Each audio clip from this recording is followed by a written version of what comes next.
ನಮಸ್ಕಾರ ನೆಲ ಬಾಂಧವರೇ. ಬ್ರಿಟಿಷ್ನವರು ಮೈಸೂರು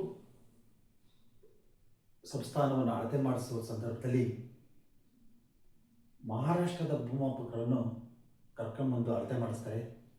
ಇದರಿಂದಾಗಿ ಎಲ್ಲ ಭೂ ದಾಖಲೆಗಳನ್ನು ಮರಾಠಿಯಲ್ಲಿ ದಾಖಲಿಸ್ತಾರೆ. ಇದು ಸ್ಥಳೀಯರಿಗೆ ಅರ್ಥ ಆಗ್ತಾ ಇರಲಿಲ್ಲ. ಇದರಿಂದಾಗಿ ಸರ್ಕಾರಿ ಕಚೇರಿಯ ದೈನಂದಿನ ಕೆಲಸಗಳಿಗೆ ತೊಂದರೆ ಆಗ್ತಾ ಇತ್ತು. ಕಂದಾಯ ಸಹ ನಿಗದಿತ ಪ್ರಮಾಣದಲ್ಲಿ ವಸೂಲಿ ಆಗ್ತಾ ಇರಲಿಲ್ಲ.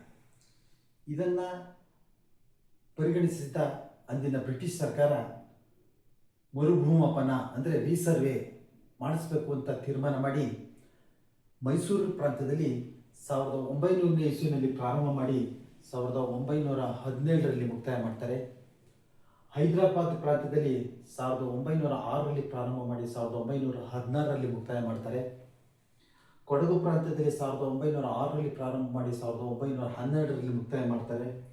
ಮುಂಬೈ ಪ್ರಾಂತ್ಯದಲ್ಲಿ 1906ರಲ್ಲಿ ಪ್ರಾರಂಭ ಮಾಡಿ 1921ರಲ್ಲಿ ಮುಕ್ತಾಯ ಮಾಡ್ತಾರೆ. ಮದ್ರಾಸ್ ಪ್ರಾಂತ್ಯದಲ್ಲಿ 1923ರಲ್ಲಿ ಪ್ರಾರಂಭ ಮಾಡಿ 1935ರಲ್ಲಿ ಮುಕ್ತಾಯ ಮಾಡ್ತಾರೆ.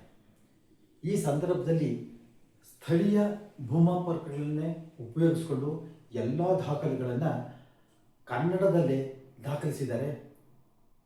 ಮೇಲಾಗಿ